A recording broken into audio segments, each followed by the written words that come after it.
आणखी काही राजकीय घडामोडी आपण पाहूयात। महाराष्ट्रातील सत्तांतर नागरिकांना मान्य नाही असं सतेज पाटील यांनी म्हटलंय, तर लोक आता निवडणुकांची वाट पाहतायत असंही सतेज पाटील यांनी प्रतिक्रिया दिली आहे। माझ्यासोबत आहेत काँग्रेसचे नेते आणि आमदार सतेज पाटील, बोलूयात त्यांच्याशी। खरं तर अनेक अर्थाने हे पुढचं वर्ष महत्त्वाचं असणार आहे, काय नेमका संकल्प आहे तुमचा? प्रथमतः नवीन वर्षाच्या सगळ्यांना हार्दिक अशा शुभेच्छा आहेत।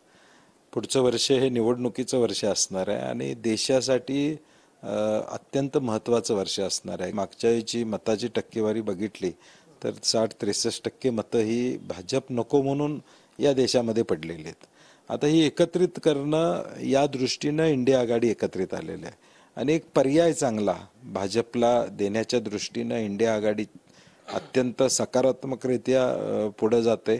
लोकांना विश्वास आहे, कारण की सामुदायिक नेतृत्व आहे, एक नेतृत्व नाही आहे, सामुदायिक नेतृत्वातून इंडिया आघाडी पुढे येते आणि मला वाटतंय लोकांनाही गेल्या 10 वर्षाचा कारभार बघितल्यानंतर आता बदल केला पाहिजे ही लोकांची भावना आहे। या नवीन वर्षात लोकांना बदल दिसेल असं वाटतंय तुम्हाला?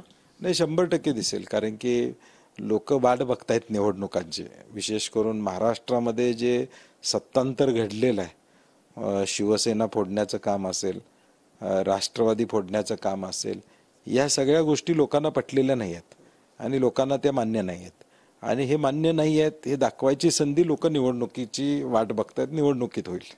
Journalist Sunil Katkar, Bhushan Patil, TV9 Marathi, Kolhapur.